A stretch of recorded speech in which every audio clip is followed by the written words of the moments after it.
Om Shanti and welcome to this program, the program of Shiv Jayanti, Light Dawning. Good morning on this beautiful Saturday. We are getting light sunshine here in Vancouver. So yeah, it had a light rain in the morning and now it's starting to see the day warm up. So looks like it's going to be a beautiful day here. So my name is Kamlesh and I will be your host for this program today. So the program is Shiv Jayanti, Light Dawning.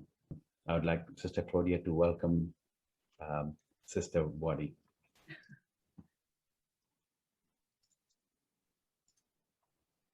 Om Shanti. Om Shanti, Claudia. Lovely to see you. So nice to see you. Good After a long afternoon for time. you.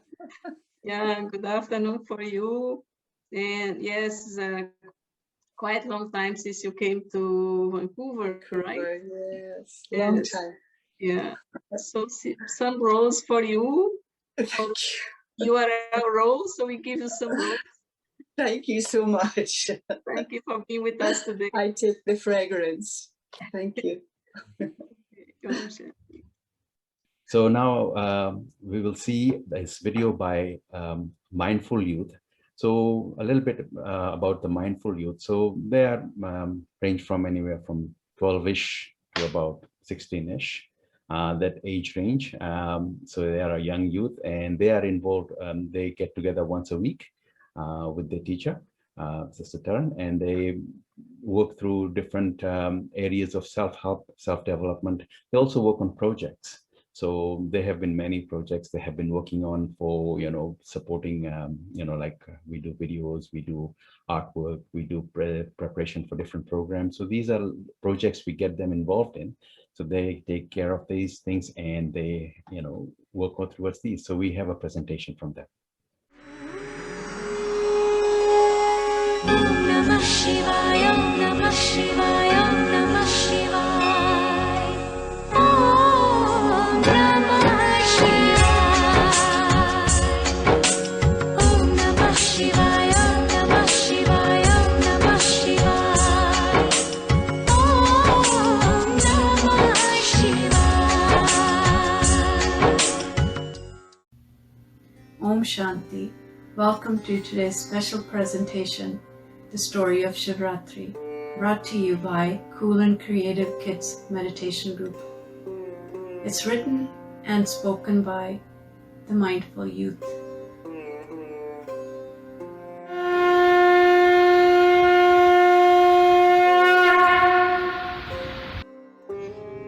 I am placed in the temple waiting for the devotees of Shiva to worship.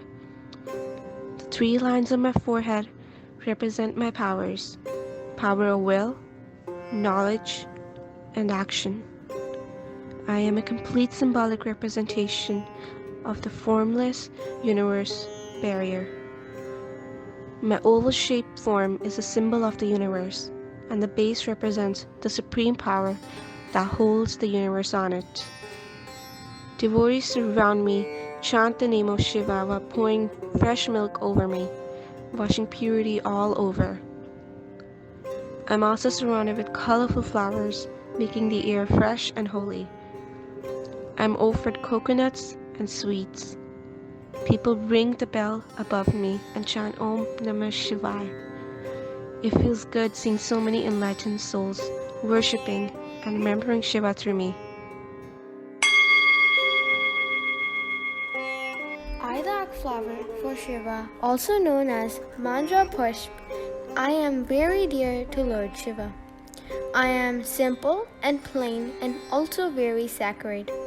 I am a common flower available in the Indian subcontinent.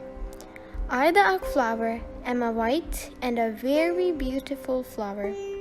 I am also known as Arsh, Mandar, Madar, and Akawa. It is believed that if the ak flower were to be planted in front of the house, my presence in the house's surrounding ensures that any ill effects or any bad vibrations against the residents of the house are avoided. I also provide great medicinal value. Offer me the ak flower on the Shivaling, and Lord Shiva will bless you for your simple but heartfelt offering.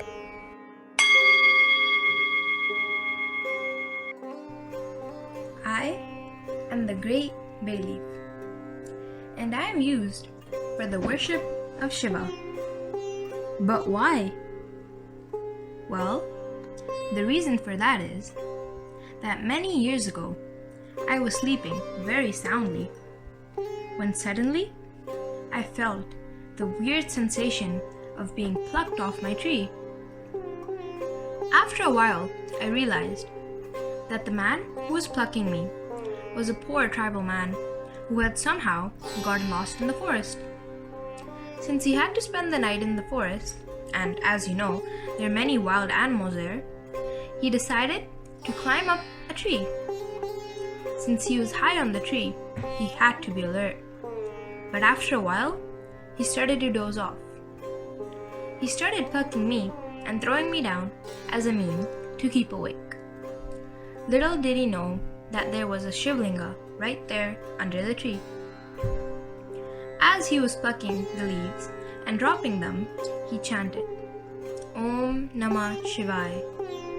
When the sun rose, he had thrown 1,000 leaves on the Shivlinga.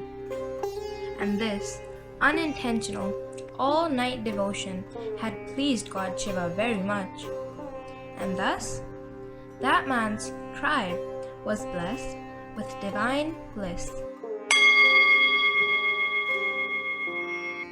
I am the famous pot hanging above the Shivling. I am mostly made of copper and sometimes made of other metals. I am sometimes called a Loda Kalash and sometimes a Abhishek. I am usually filled with milk or water, and there is a tiny hole at the bottom which allows water to drip onto the Shivling.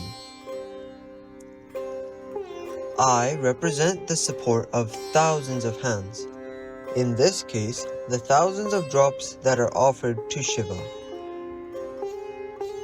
As each drop represents the ocean, likewise, each hand of support represents humanity and our love and care for each other. The running water also represents flow. It represents continuity and it represents coolness that the water provides. I'm an important part in the Shivratri rituals. I am the Great Knight. Shivratri is composed of two words, Shiv, meaning a benefactor, and Ratri, meaning night. In today's world, the birth of any human being is celebrated as the birth day, even if the time of birth of the baby is in the middle of the night. However, Shiva's birth is remembered as birth night, and is observed as a time of transformation. During my time, God Shiva descends on this earth. On the one hand, this time is described as one of extreme darkness, when the state of the world is very critical, and on the other hand, it is an auspicious time when a new world order emerges. A time described as when the sun of knowledge rises, then the darkness of ignorance is dispelled.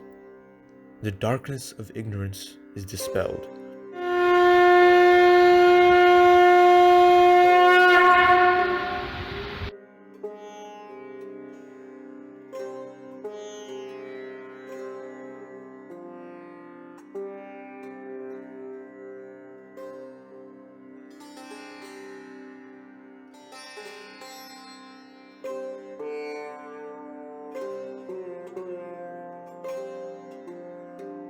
Thank you very much, Mindful Youth. So that was a quite informative video, and I think it sets the mood towards our main program of Shiv Jayanti, the light dawning. So the next part, I'd like to invite Sister Manya. Sister Manya is a grade 9 student. She's a grade 9 student. She's 14 years old, and she has been practicing dancing for a long time. And I've thoroughly enjoyed every one of those performances. So I'd like to invite her to the stage now. Sister Manya. Om Shanti everyone, my name is Manya Sharda and today I'm going to be performing a Kathak dance on the occasion of Shiv Jayanti, which is celebrating the incarnation of divine light. I hope you all enjoy.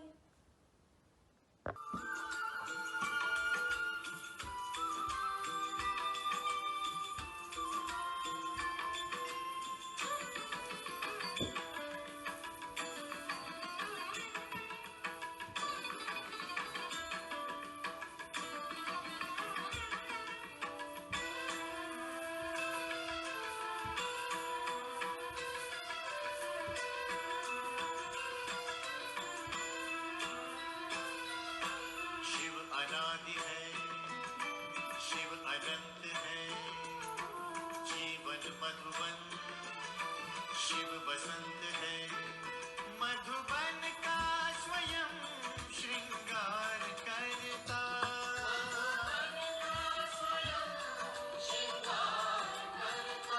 हर कली हर फूल से वो प्यार करता, हर कली हर फूल से वो प्यार करता।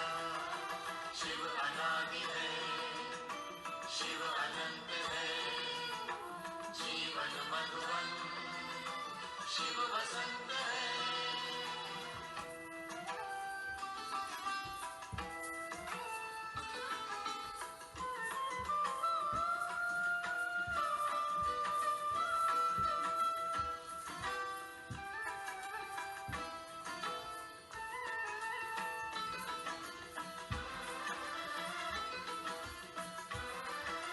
शिव है सूर्य, हम सूर्य की किरणें, ज्ञान उजाला शिव से पाना है।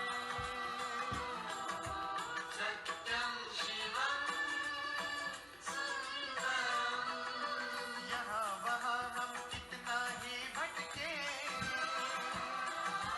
शिव ही अंततः सबका ठिकाना है। सत्यम शिवम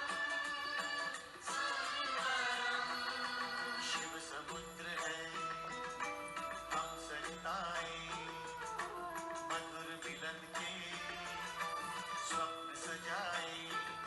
शिव सहज समर्पण स्वीकार करता, स्वयं श्रृंगार करता, हर कली हर फूल से वो प्यार करता, हर कली हर फूल से वो प्यार करता। शिव अनादि है, शिव अनंत है, जीवन मधुबन, शिव बसंत है।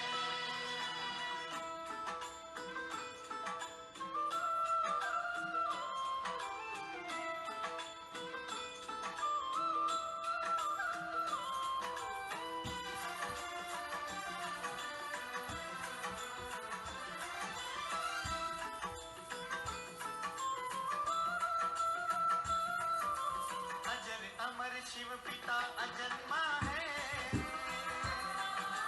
निराकार है, सत्य सनातन है। सत्यम शिवम सुंदरम, हृदय लगाकर प्रेम लुटाता है, भगवन ऐसा अलख निरंजन है।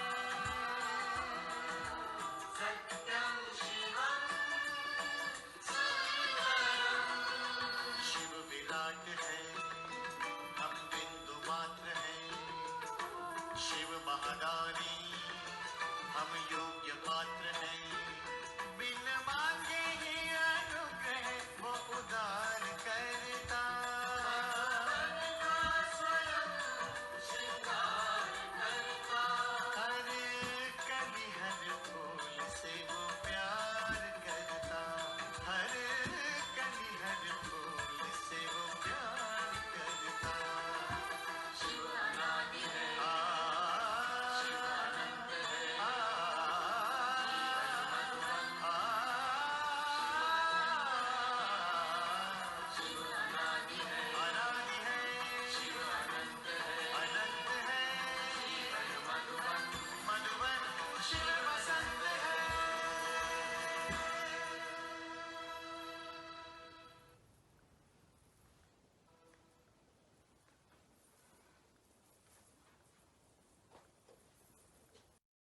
Thank you very much, Sister Mania. That was awesome.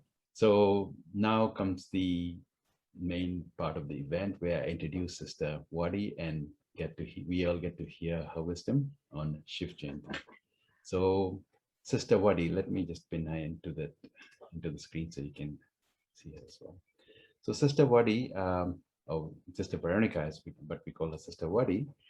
She's originally from Ireland, and in her early years, she was part of the civil service, so she traveled extensively, and then eventually ended up in London, where she came in contact with the Brahma Kumaris in the late 1970s. She's one of the first Western students to join Brahma Kumaris. She spent a few years in the European headquarters before heading to the US, where she set up the first center in Tampa. And right now she's based out of Miami. So she's the coordinator for the state of Florida for Brahma Kumaris.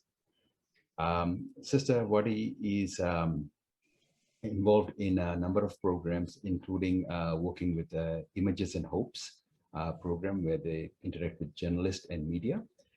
And also she's involved in supporting the Brahma Kumaris International website. As the summary says, she's practicing yogi for 40 years, I would say over 40 years. She is the coordinator of the Brahma Kumaris in the state of Florida. And her specialty, both here and everywhere, is known as that she makes spirituality easy and accessible. I give you Sister Waddy.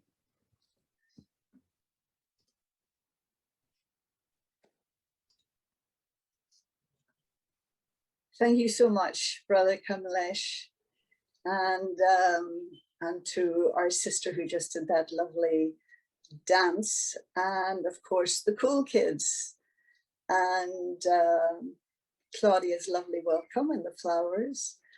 And when I switched on, I was hearing the voice of Bibi. She was a student and teacher here in Florida. And it's almost as if the combination of all of these things will convey the message maybe that I will be speaking about today. And I would imagine that we have people from, and please give me a hint if I'm speaking too quickly for our translators. And so no doubt we have people who are affiliated with the Brahma Kumaris, maybe some people from Hindu tradition, some from Christian tradition, Buddhist, Muslim, whatever. And so we're all intuitively aware of the need to be together and to come together under perhaps one truth, maybe. I'm not sure whether we can say there are variety truths. It's a little bit like, say, for instance, even as I'm speaking, that each translator may put what I'm saying a little bit differently, and maybe one will put it even better or more succinctly in the language they're translating into than I myself am doing. And I also, Kamlesh mentioned at the beginning that on the poster was the name Veronica, which is the name that I was given when I was born. And then it changed. My little sister, it was as simple as that my little sister couldn't pronounce it. And despite still continuing to introduce myself by my given name, I always end up with Waddy, which is fine, however you want to call me. And I suppose in a kind of a way, we could say the same thing maybe about God, that God's original name was Shiva. That has been maintained, but it's as if there are variety names that have been used for God, whether it's Jehovah or Yahweh, Allah, all of these names, but all of them infer something very auspicious, something very good, something that is going to be in no way detrimental, but that is only very positively and kindly disposed towards humanity. Now, there have been so many things said of God and so many acts performed in the name of God, which are really other than who God is, or that God would want to be remembered as. When I came to the Brahma Kumaris, I discovered some interesting titles for God, for Shiva, and not least the idea of God's innocence, the innocent Lord. And nearly all of these ideas will appear in some form or another in other religious traditions. And I suppose Christianity, because that's what I was brought up in, the idea of the child and the innocence of the child. But I also choose to see the innocence of God, not only in that really God is not the judge, is not the one who punishes, who makes us suffer, but I also see God being innocent in that all of the things that humanity has said erroneously about God, or the actions that have been performed in the name of God. And God's not guilty of any of those things. God is completely innocent. So this morning I was out for a walk, and someone asked me directions.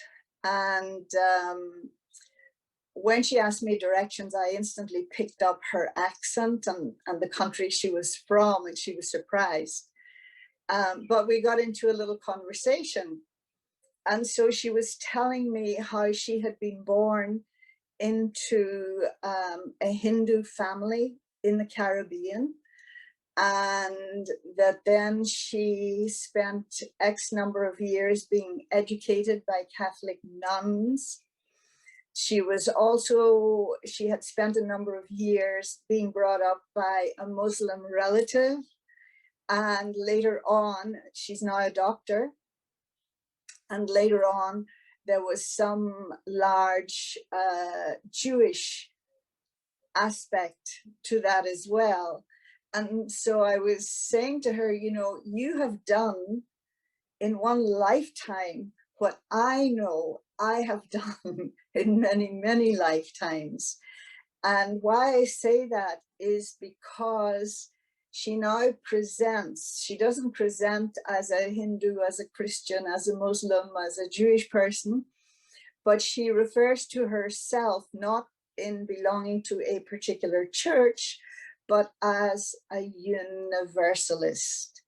And so that idea of inclusivity, that and so an acknowledgement and not the argument that this religion's right and that religion's wrong, or this branch of a religion is superior to that branch of a religion. All of these are where the arguments are, where the fighting is, where the doubts are, where the feelings of inferiority and superiority come into play. And so the title today is, I liked it very much, Light Dawning, the auspicious moment when we open our hearts to the light. And you know, at one level, I would have to say, really, all it is that people want, even though they may not use this language or even recognize it, but if you prod and poke and question, what is each one's purest desire? It is to be able to be the light they are and to express that without hesitation or reservation. But there are so many things that get in the way of it. I was also remembering how when I was growing up in Ireland, because of where we're situated, and I'm not sure about the West Coast, if it's anything similar. I'm sure parts of Canada are. But during the summer, then really it would be close to 11 o'clock at night. And we as children are outside playing, and there is still light in the sky. There's still light. And then, you know, for a few hours, there's darkness. And then by 4 o'clock, there's light again.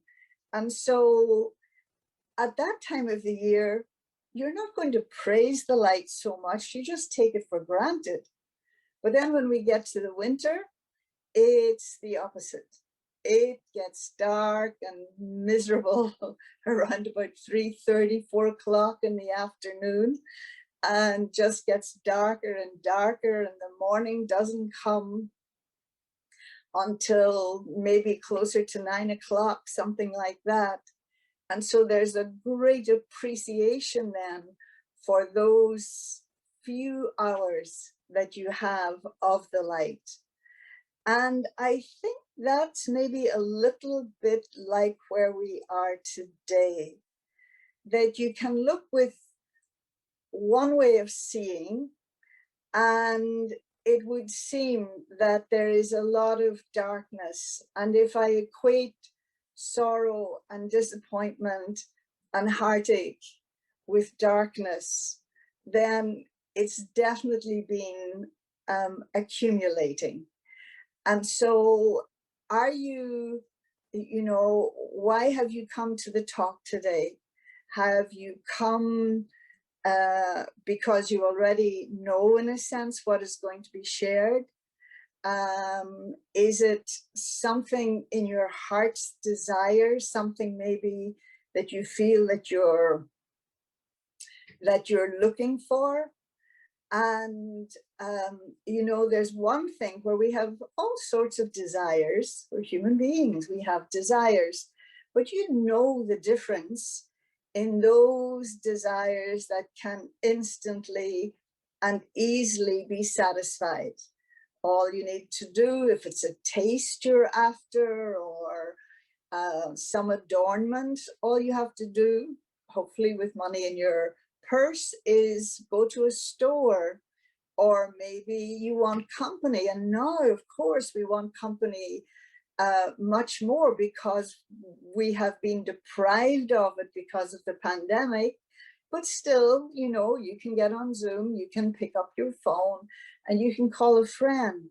And so all of these little desires can be easily, you know, you can be sated very easily. But there is something more profound, I think, deep within the heart. And I wouldn't even say desire as much as maybe a longing. And I think we know that difference when there is, you know, there are certain desires. We're not talking about the superficial ones, and they kind of disturb you if you settle for something less.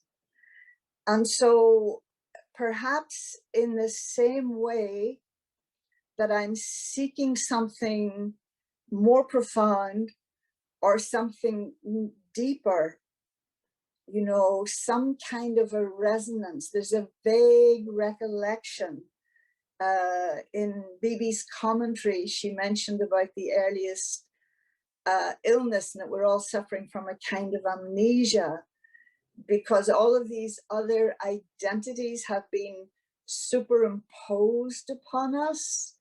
And so we're trying to live up to these identities in terms of what are the expectations that society has of me, that my particular group has of me, my community, my family, all of these things. But still there's this other little ache that won't go away, even though we might try to fill it with all sorts of things, but it won't be ignored ultimately. And I suppose I could say unfortunately, but it really isn't, it's just how it is, that sometimes even the soul too needs to get to that darkest place, that deepest sorrow and sadness before it begins to reach out for the light. And a little bit like, you know, we sometimes see the soul like, or we liken it to a rusty needle. And so I'm looking for that magnet, you know, that will draw me completely to itself and hold me in its embrace, if you like. And so I would suggest that each and every human soul has had an experience of God. And that which is seeking, that which is looking, and I know my own journey and how it brought me to the Brahma Kumaris and why I hung my hat in this particular place. But there has to be a resonance, and you will see that what it is that's creating this yearning, it is something, it really is something holy. It's not a bad thing. It's something holy. It is something divine. It is something of antiquity. It is it's an ancient calling, you know. And although we have been able to stifle it, maybe for a lifetime or maybe more than that, but ultimately it will not be ignored. And so it is that part of myself, that new divinity, that you could even say new God. And what was my relationship with God? And so we've heard many of these stories about what the devotees do in relation to Shiva. I hadn't heard of Shiva before I came to the Brahma Kumaris. But one thing I was very, very, very clear about in terms of my searching and my traveling, it wasn't in the context of my work that I went traveling. It was because I suppose later on I came to see that I was the consummate pilgrim, and that it wasn't just adventure and different experiences that I was seeking, but I was trying to find the way back to myself. And although Christianity was my foundation, Catholic, Irish, and it was very deep, and it served me extremely well in terms of values and virtues. But I used to say, you know, I wish I could have faith like my mother, you know, but I couldn't, because I needed more than anything else, before there could be faith, I needed to understand. And so this is what I was in search of. Also, a promise that I had taken, if you like, from Christ, the idea that you too could know the Father the same way as he knew the Father. And that, in a sense, is what I was looking for. And even whilst I explored many different paths and margs and churches and so on, the one thing that I was very clear about, that in terms of my journey, I'm not saying it's the same for everyone, but I knew that ritual for me had finished, that it wasn't about the robes and the demonstration and the statues and the all of the paraphernalia of all of those things. I definitely was able to elicit some things that really resonated with me from various scriptures, but what I wanted was an experience. That's what I was seeking, that would in which there would be no doubt.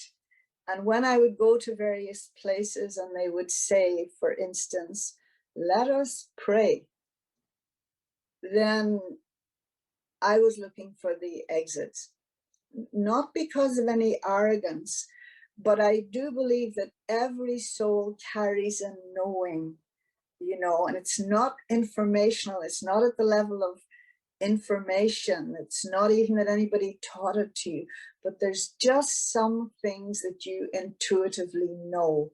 Even like, you know, when it's the end of a relationship, you know, when it's the end of a job, or that things have to change. And yes, it was when I came to the Brahma Kumaris that not only they weren't asking me to perform any devotion, they weren't asking me to chant or to pray, but it was about a study.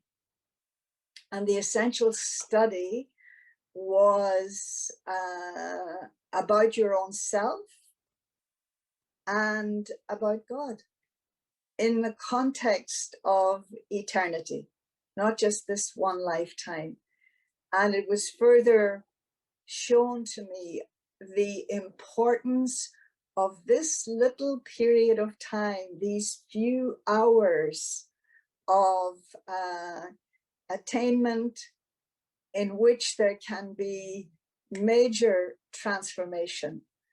And so it's like as if, you know, what's remembered in nearly all religions, again, whether it's at Diwali or in, like the Jewish festivals, where you'll have one, like the menorah, you'll have one big light, and all the little lights are lit from that big light. And so it's a little bit like finding the soul's DNA, where that came from, and aligning yourself with that again. And so that you are better able to not only see things, what is the whole purpose of light? It's to see.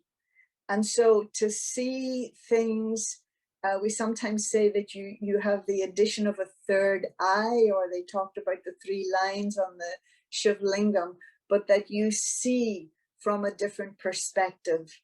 And in your seeing, there may no longer be the sadness, the disappointment, the doubts, the frustration, that you are now no longer looking to something on the mundane level to give you the ultimate satisfaction, but you're being directed to turn inwards and become aware that you have a resource inside your own self.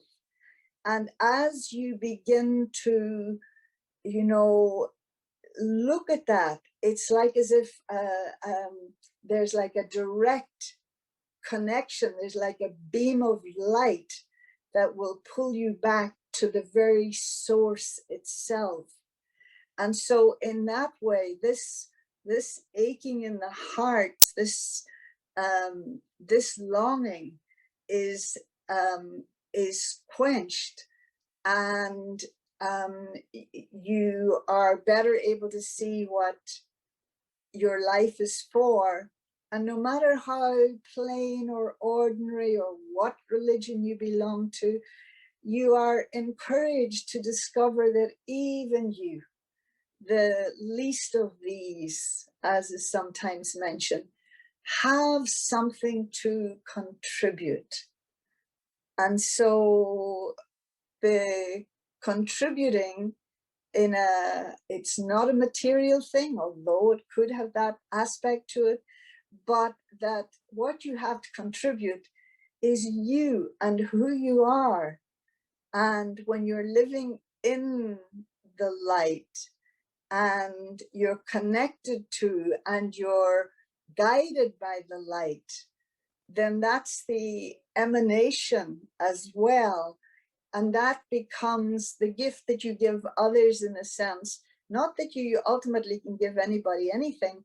The gift that it gives is the possibility for the other soul to discover that wonderful resource within themselves. And so this is that time. And again, you know, every religion is waiting for whatever they want to call it, the Messiah or Shiva, or in Islam, they're waiting for Jesus to come back. Christians are waiting for Christ. And I sometimes ask them, you know, you didn't recognize him the last time he came, Christ, that is. What makes you think you're going to recognize him this time? And so does God come like a tidal wave or like a thunderbolt? No.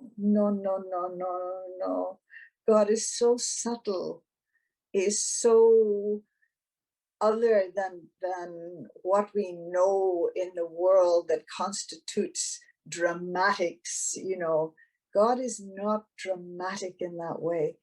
And the essential quality of God, well, not essential, but one of the first qualities that I saw God manifest in that interaction with me through his knowledge was the utmost respect, because God will not come uninvited, you know.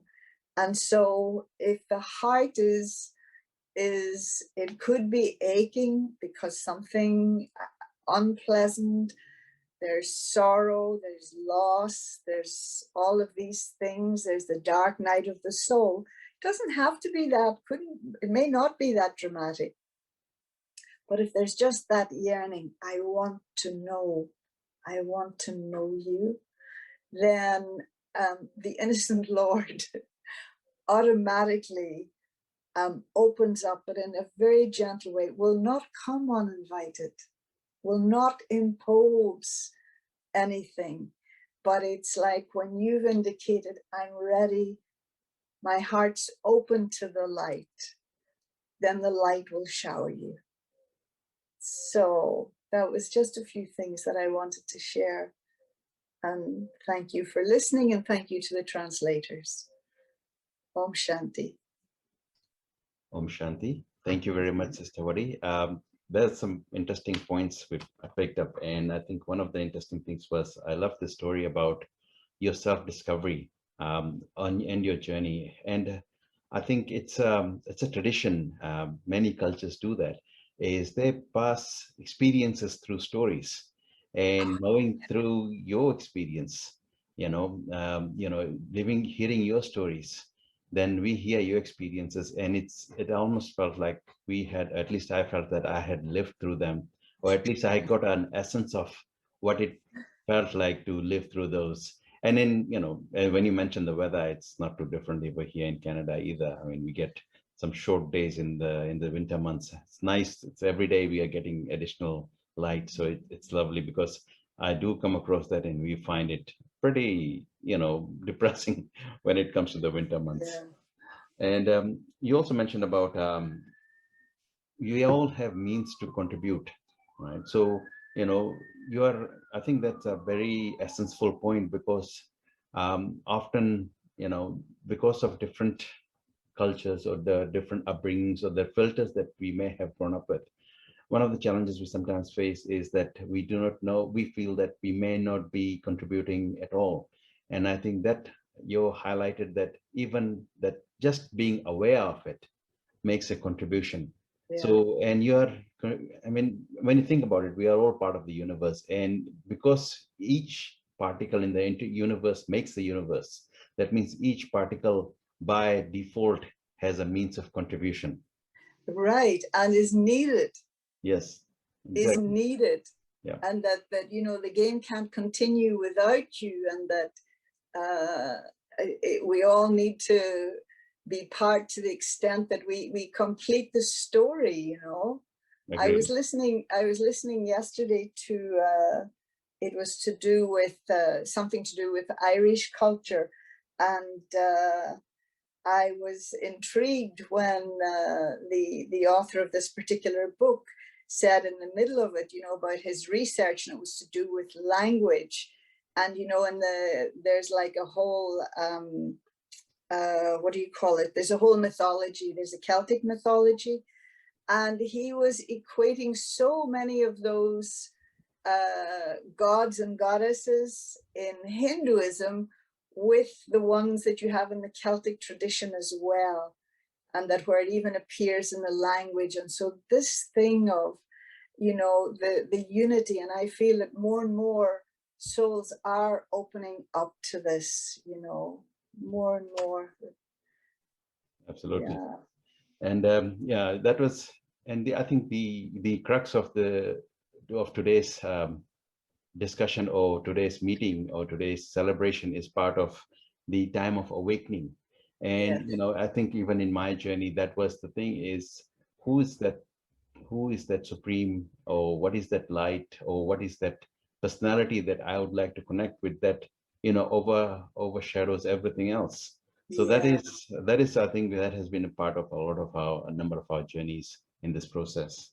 Yes. So now I'd like to bring up some questions that came up, and this is a session for everybody. If you have questions, please put them in the chat, and then we'll pose it to Sister Waddy.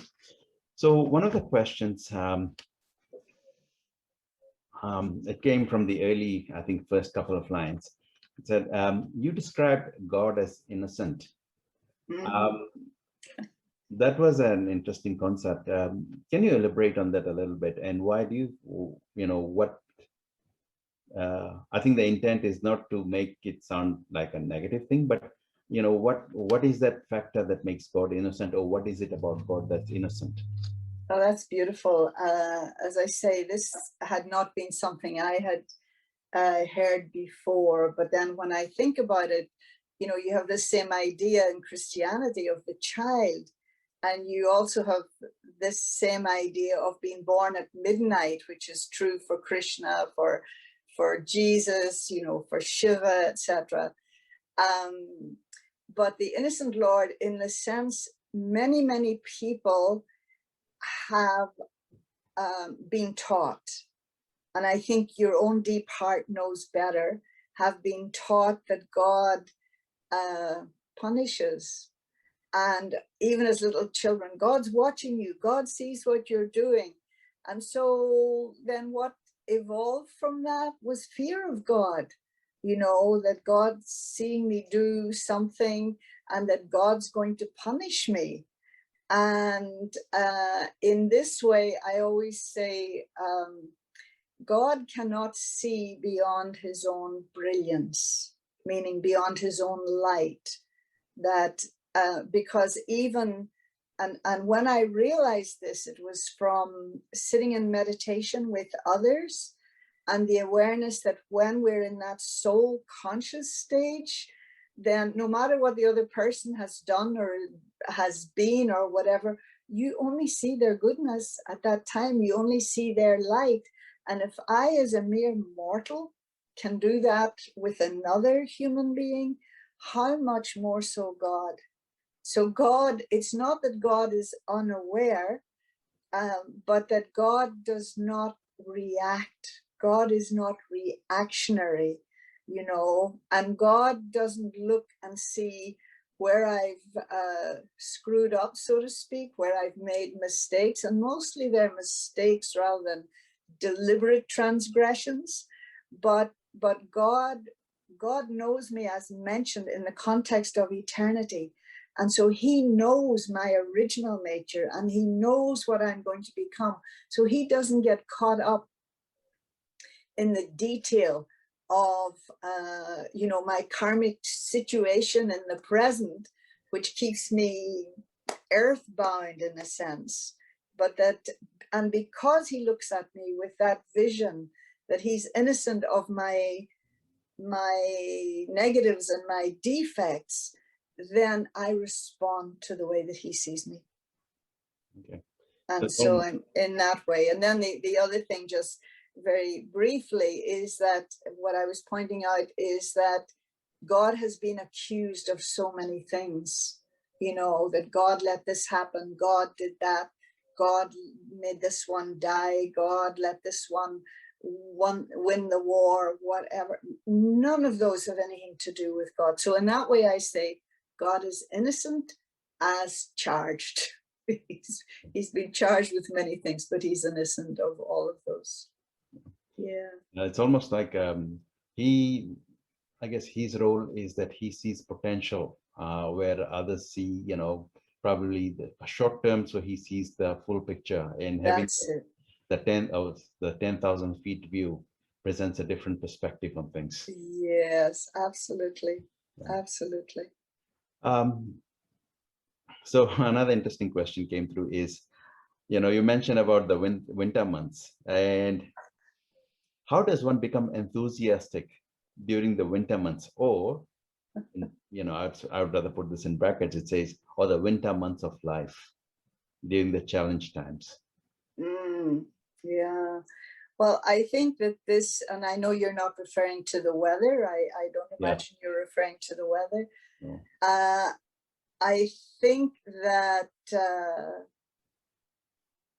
if one has a practice, I think it's important that, just like, you know, in your own home or whatever, that you daily clean up, and so that each day you come back fresh and you know, you're enthusiastic to do things again. But if you came in and everything's, you know, there's dirty dishes and there's everything strewn all over the place, you don't even want to be there, you know, let alone set about cleaning it up. And so I think a daily practice, and, you know, if you think about it in terms of relationship, and sometimes it happens that, you know, you can have a couple and, of course, they were in love with each other, decided to, you know, come together and have a family or whatever. But then because of the detail of that responsibility, you know, and earning money and so on and so forth, they don't get to see each other. They're like ships passing in the night, even though they're legally they're wed or whatever. And so what happens to that relationship after a while? Fine, the kids are being raised, the rent's being paid, but their relationship has lost something. And so this is what it is. It is, you know, and for me, one thing is the relationship with God, but also my relationship with my own self. And so there's certain things that I have to, and sometimes it requires a little bit of, you know, attention and time and reminding myself, but it's about my relationship with my own self too. And so making that time for myself. For me personally, spiritual study is of the utmost importance. And spiritual study for me is on a daily basis, that God, because this is one of the things I love about the Brahma Kumaris, is the teaching, is the knowledge, and so and truth. I'll even put it in the context of truth. And so I'm growing into truth. You know, I'm not the embodiment of truth, and the truth in a kind of a way keeps changing. Not the information changes, but I, in relation to it, change. So my perception about the soul or soul consciousness is a lot different today from what it was, you know, when I first heard about it. And so it's aligning myself with truth. The other thing, getting to know yourself, in some ways, there should be nothing more fascinating for you than getting to know your own self. Surely, God's easy to know, but getting to know your own self and the games that you've played with yourself, how you've hidden yourself from your true self. And so uncovering all of these, and God's giving me that information on a daily basis for me to it's like the mirror that I hold in front of myself. And so it's very, very important to maintain that practice. Some see it as a discipline, but it's a practice, and that will serve you extremely well, you know. How about you, brother? What would it be for you? How do you see yourself through the dark times? So there's so I have different aspects. I have a few things that I do. One of the things I do, so there's a physical aspect and there's a spiritual aspect of it. And I think the root of everything starts with my mind. So I'll tell you a little story, another story. It's a two-liner. They said two shoe salesmen many, many years ago, maybe 50, 100 years ago, went to Africa. One went there and said, we cannot sell any shoes. Nobody wears shoes there because of the nature of the lifestyle. The other one says, wow, I can sell many shoes because nobody wears a shoe there. Right? Yeah. So it starts with my perspective on things is, yes, there is winter months out there. So on a physical level, there's a winter month out there that is challenging. But what am I? Where am I relative to that? You know, what is my motivation? Now, some people love the winter because they go skiing and snowboarding. Yes, yes. Right? So, and then the rest of us can be huddled inside. Or we can have nice chai and pakoras. So there is it's a matter of perspective. And I think it always starts with, for me, it starts in my mind is, okay, today is a rough day, either physically or mentally or spiritually. Now, what is my deal? How I am going to deal with this? Another example I came across was, you are given so many minutes in a day. I can either waste them or I can use them. So it's either I invest in something or I say I brood about it. So it's not that I don't go through those cycles, but then my pickup is I always see how am I going to move forward? And again, it comes from recognition and reminders. Spirituality is an interesting thing because it turns you inside out and you get to explore all the nooks and crannies. Now, some things are there that are not, that are not as pleasant that I would like to have. But at the same time, knowing them, it exposes my blind spots to me. That's it, else. yes. Yeah. And having knowledge of those blind spots makes me better at dealing with those blind spots. So if I know that something's going to bug me, so there's a few ways I can mitigate it. I can jump over it, I can, scooch past it, or I can avoid it. So depending on what is my method going to be. And I think as we grow, as we either age or as we become experienced, we gain experience. That experience part is a very important thing. You go through it once, you go through it twice, and you realize, okay, that is not working. What is working for me? So a lot of that has been my method of operation, is either through experience or through, going through different things and trying different things out and finding what works. I was remembering a very famous son of Canada, a very famous singer and songwriter, Leonard Cohen. And one of his songs, there is a crack in everything. That's how the light gets in. And I was remembering that not only in the context of, you know, that of course there has to be something in order for the light to come in. But we would sometimes be encouraged that if sometimes you're feeling a bit down or whatever, then a very simple thing is to put on uplifting music.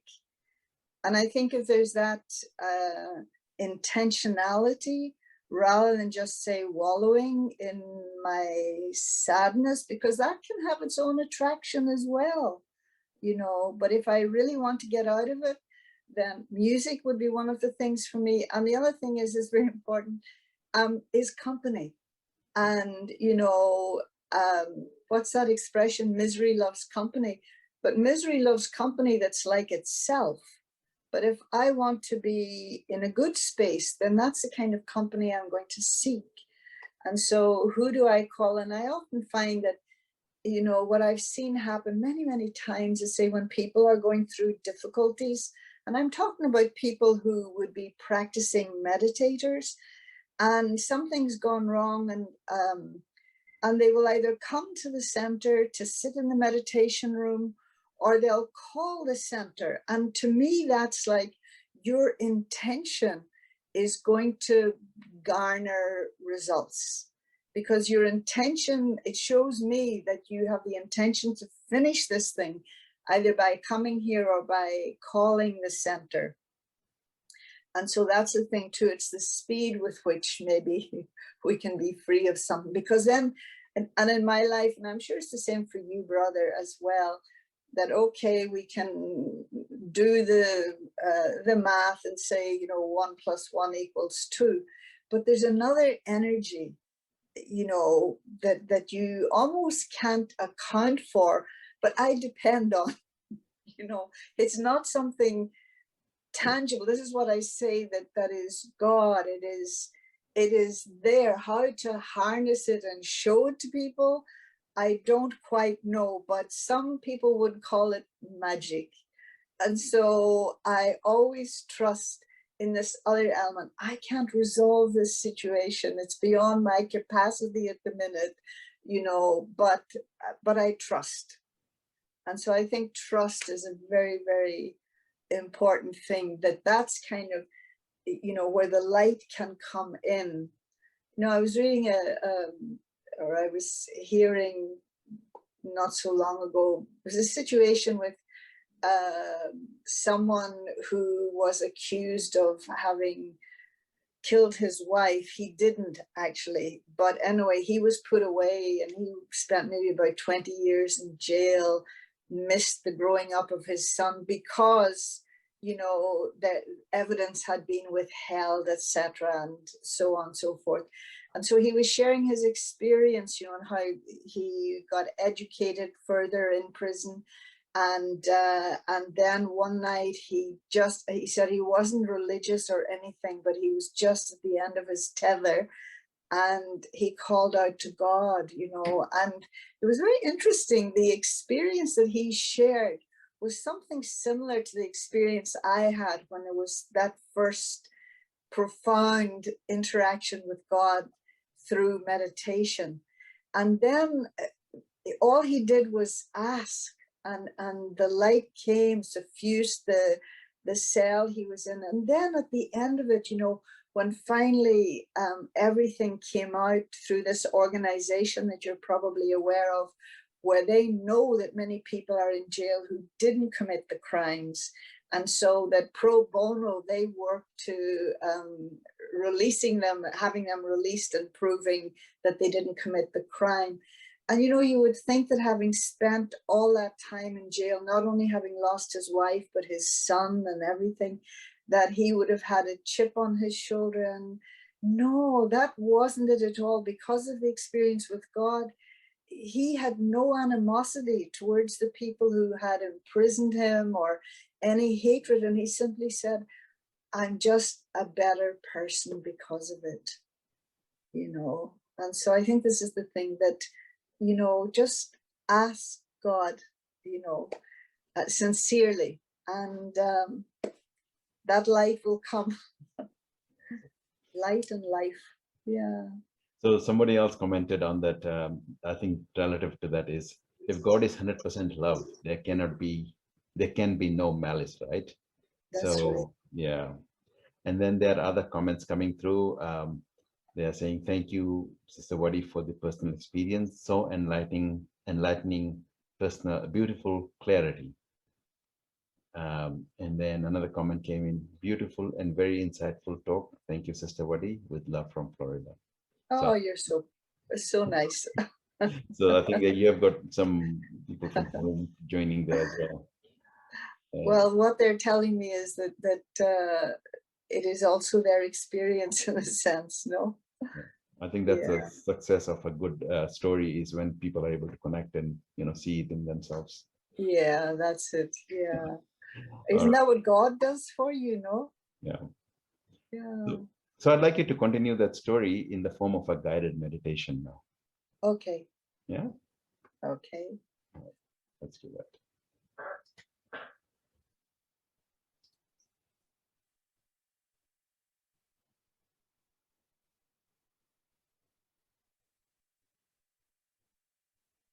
My heart is open.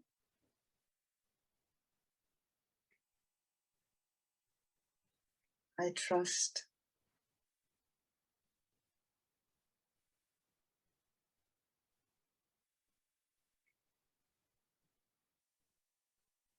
I'm like a child.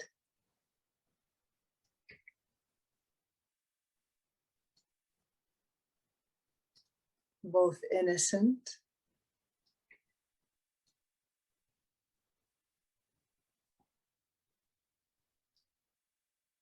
and confident.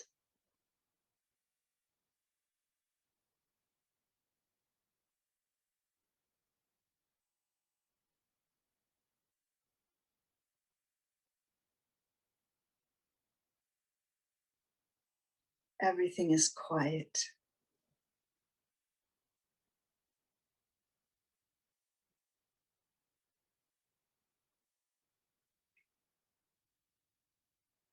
And I wait.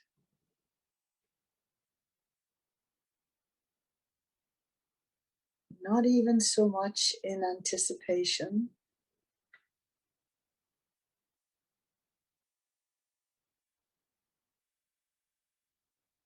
but because I trust timing.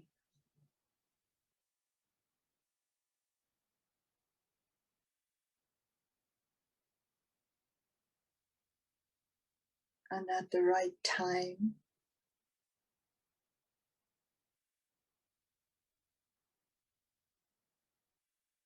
and with that particular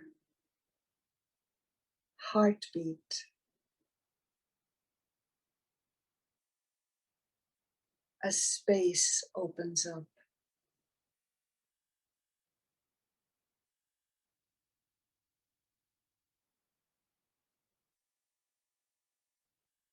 Effortlessly.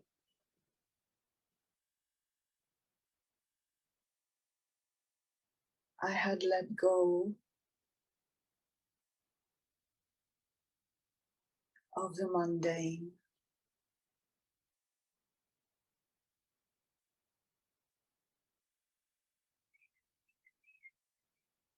And of the old story that no longer serves me.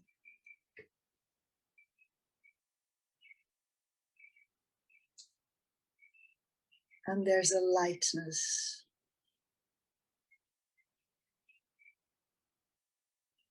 I breathe easy.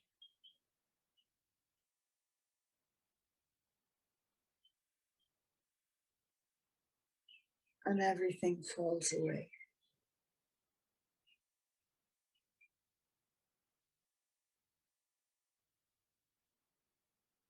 I can taste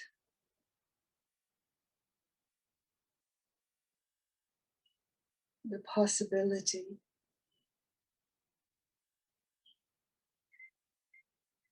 of freedom.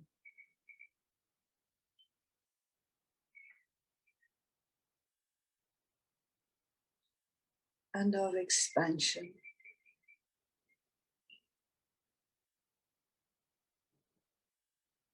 Even whilst being just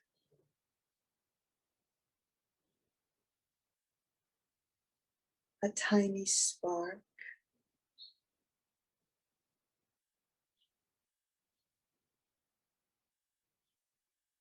of pure consciousness.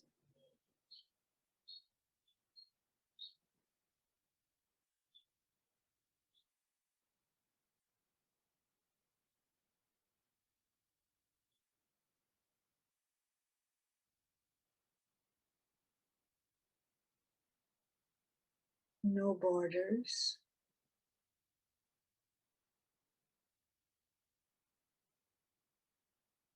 no limits.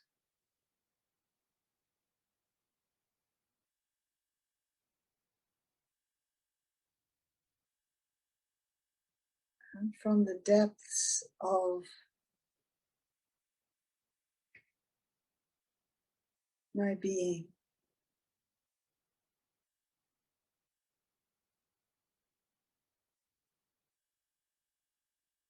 peace.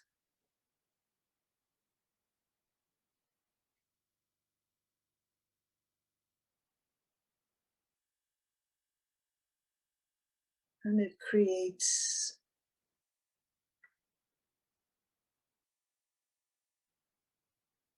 like a cloud around me.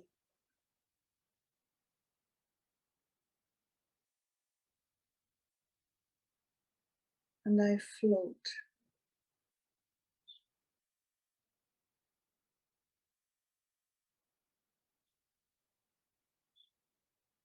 And from another space,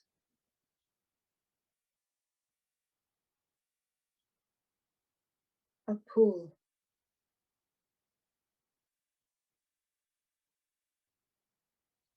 an invitation, so subtle and soft and gentle,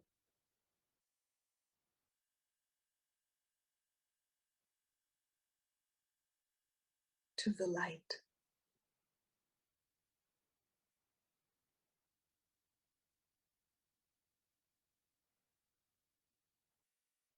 An easy, natural,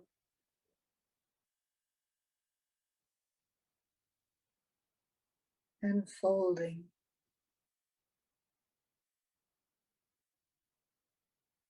in the warmth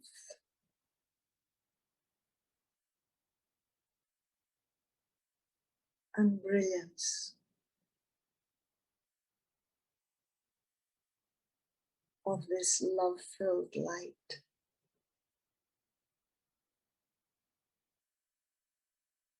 That is the Supreme Parent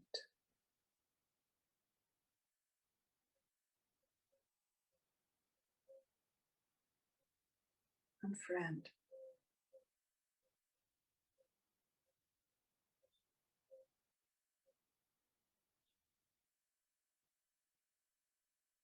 The child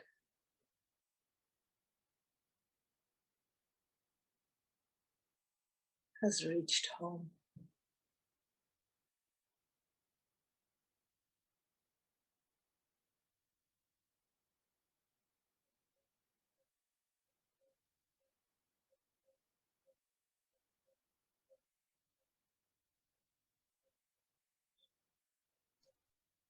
Om Shanti.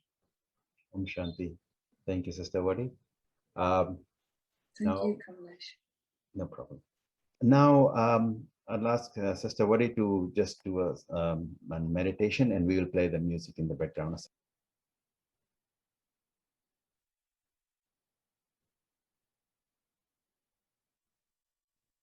ईश्वर सत्य है, सत्य ही शिव है, शिव ही सुंदर है,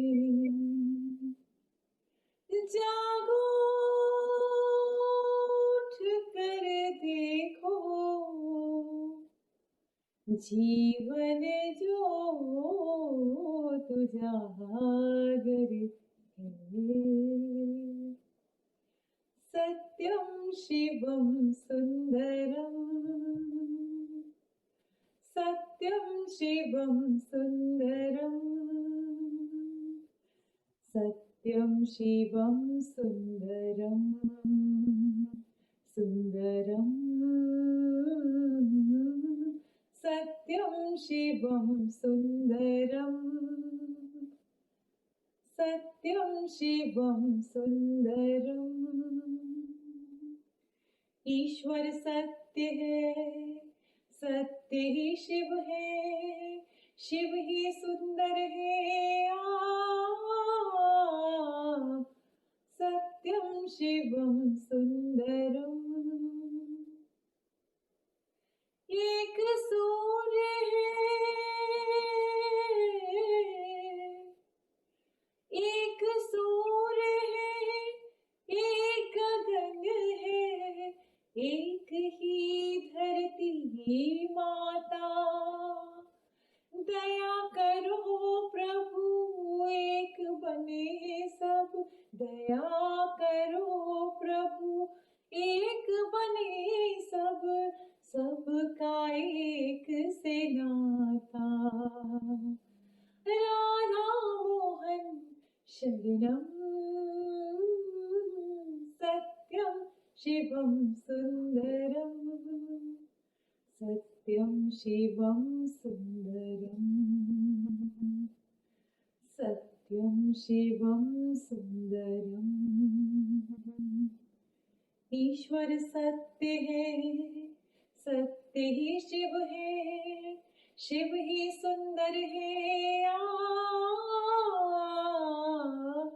सत्यं शिवं सुन्दरम् सत्य बीज है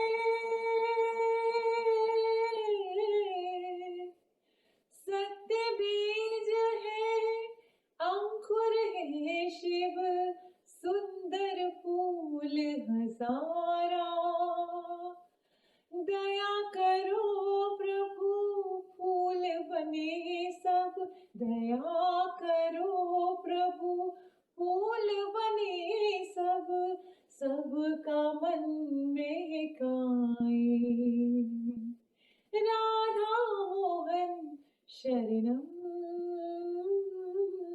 सत्यं शिवं सुन्दरम् सत्यं शिवं सुन्दरम् सत्यं शिवं सुन्दरम् सुन्दरम् सत्यं शिवं सुन्दरम् सत्य न जाना सत्य न जाना शिव को न माना सुंदर ना पहचाना दया करो प्रभु सीखे हम सब दया करो प्रभु सीखे हम सब मन का दीप जलाना राधा मोहन शरणं सत्यं शिवं सुन्दरम् सत्यं शिवं सुन्दरम् सत्यं शिवं सुन्दरम् सुन्दरम् सत्यं शिवं सुन्दरम् ईश्वर सत्य है सत्य ही शिव है शिव ही सुंदर है सत्यं शिवं सुन्दरम् ओम शांति।